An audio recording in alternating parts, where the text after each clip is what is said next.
nobody needs to be introduced to Michelle, but I'll introduce you to Michelle anyway. This is Michelle, who is going to tell you about her amazing adventures in Africa. Thank you. Please put your hands together for Michelle.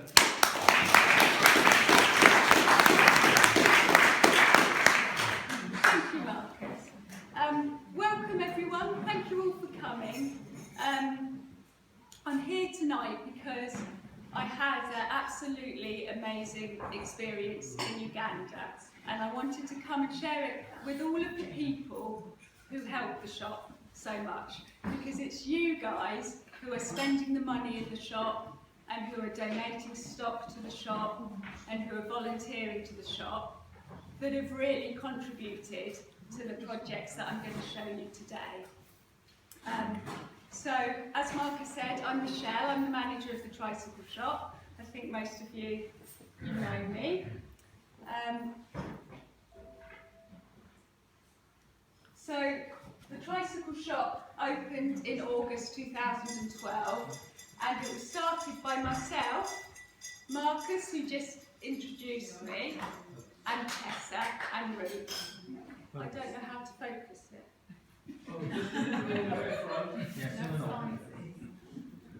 Yeah, that's good. Yes.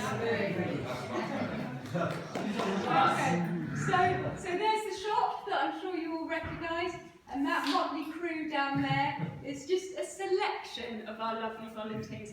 And I do think that one of the most wonderful things about the shop is the volunteers and the friendly, welcoming people that work in the shop. So what we wanted to do when we opened the tricycle was support locally, nationally and internationally. So locally, every month we have a different charity. So we've been able to support all sorts of different charities, from Home Start Water, the local Mind Group, Alton Systems Advice Bureau. There's an endless list of local charities that we've been able to support. And we've also been able to help local people with disabilities who've needed particular help.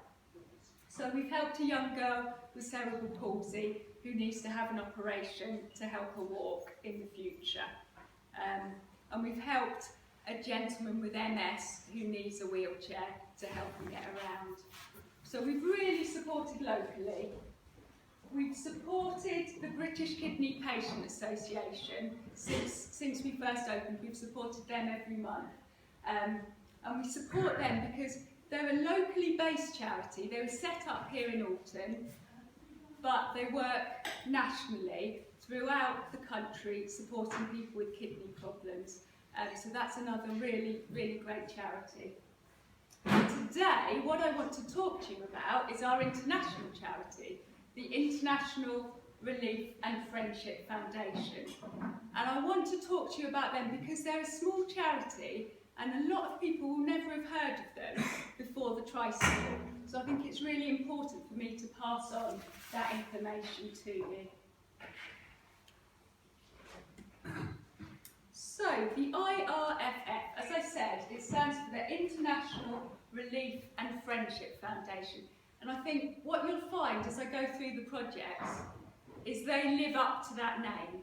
They are out there offering relief and friendship to people in Uganda.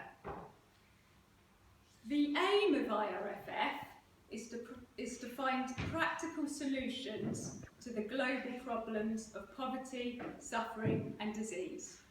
Obviously not something that's going to be solved overnight, but they're doing their bit to do what they can. The great thing about IRFF is that it's run by a really small board of directors. None of them are paid, so it's completely voluntary. So we know that the money that comes from the shop, that comes from you buying things in the shop, goes to the board in London, chaired by Ashley, and then that goes directly to Uganda, to the director there, Robert, I can never say his name, Robert Mwageza. So Ashley is a great friend of ours. He's known Tessa as it says on there, since 1979. So he's a man we know well. And Robert is the wonderful guy in Uganda who looked after me for 2 weeks while I was there. So we know where all the money's going. So here is Robert, his wife Agnes, and his little grandchild. He's running the operation out in Uganda. He gets paid a small salary, £60 a month. It's not much from the money we earn here, but actually in Uganda, that is a very decent salary for him. And he's responsible for making sure that the money is used in the best possible way. And he is one of the most inspiring people I've ever met. He started off in a poor rural community, and he managed to educate himself and ended up travelling all over the world working with the UN and other organisations. But he's come back to his roots, and he's just trying to do the best he can to support the community that he lives in. So he has his 4 own children, but while I was staying there was generally between about 6 and 15 children eating meals with them, sleeping there, because they were in need. They were orphans in the community, or their parents were struggling with HIV and AIDS and were unable to give them the care that they needed. So he calls himself father to many, and he really was a father to many. And, you know, he treated all those children just the same as he's treated his own children. He's a great role model for people in Uganda. So he also mentors young adults. So young school leavers, sort of in their late teens, 20s, would come to him, and he mentors them in setting up their own business, in being able to support themselves. So just to get that little step up above poverty. So whether it's setting up a poultry farm, or a banana plantation, or a tailoring shop, he was there and he was giving them advice and just inspiring them and telling them that it's possible. So Robert he's a really inspiring man, and he's the guy who's looking after our money out in Uganda. So I just want to tell you a little bit about what life's like in Uganda before we go any further. Uganda, it's in East Africa, and it's one of the poorest nations in the world. A lot of the problem comes from the fact that the public sector is corrupt. So a lot of the money is not getting to where it needs to go. Politicians are taking some of the money for themselves, and that's why a lot of countries, including the UK, have suspended their aid to Uganda. So little charities like this one are essential for helping people.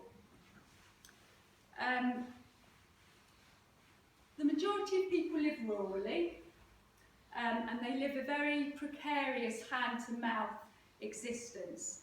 So small-scale farming, people will grow their own food, and possibly they'll have a bit left over which they'll sell. There's lots and lots of little shops along the roadside.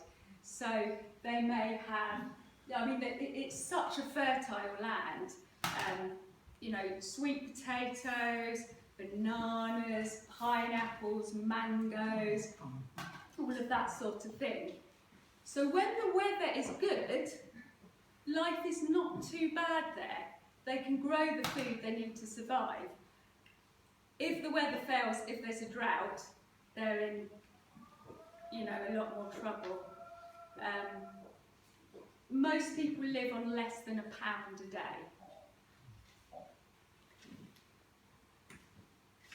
So here's some examples of some of the fruit and vegetables that are growing.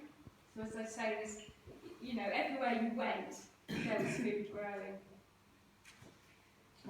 But because they're growing their food, they don't have a lot of money, it does make life difficult because healthcare is not free.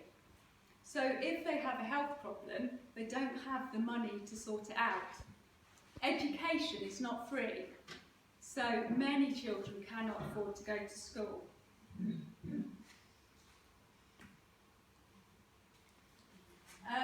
One of the things I found most shocking was the lack of running water. Even where I stayed with Robert, and Robert is a wealthy Ugandan by most standards, there was no running water. He was lucky that he had a water tank that collected rainwater, so we did have water available. But many, many people in rural communities have to walk a long way to get to the nearest well. So the picture on the right there is a well that's in a school, and the whole community uses that. So the children would go out twice a day and collect the water. The other picture on the left there, that's a stream, and he's actually collecting the water from there because there's no well available. So it's it's very different. So, and because of the lack of running water, sanitation is very basic. So that's an example of the toilets. The one on the left was just pebbles on the ground, and it would just drain through. But the one on the right is a more typical toilet in Uganda that you would see.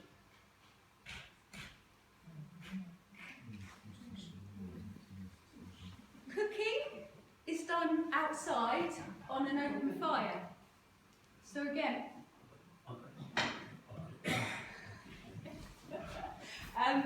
very, very different. And what struck me was how difficult life is for women in Uganda. Because the fact that there's no running water, they have to light a fire to cook. Domestic tasks take a long time. So the average Ugandan woman spends 9 hours on domestic tasks every day. So preparing the food, washing the clothes, fetching water, fetching firewood, caring for the elderly, the sick and the orphans, because there are a lot of orphans in Uganda. So what often happens is young girls drop out of school to help with the domestic work. And many women are also trying to make money at the same time. So the picture of the lady on the left there, she's cooking chapatis. She gets up at 5 o'clock in the morning, every morning, to make 200 chapatis, which she then goes to market to sell before she comes home to run her plantation, grow the vegetables and everything that she needs to eat and to feed her children. So life can be tough, particularly in rural Uganda. The food is very different. Matoke is the food staple. So it's a type of banana, and they boil it and mash it. And that is what they have for the majority of their meals. So it can be served with stews and sauces and that sort of thing. Generally it's vegetable stews because they can grow so many vegetables. They do eat meat, but it's expensive, so it's not so common. So that's something that I ate a lot of while I was out there. And it was fine.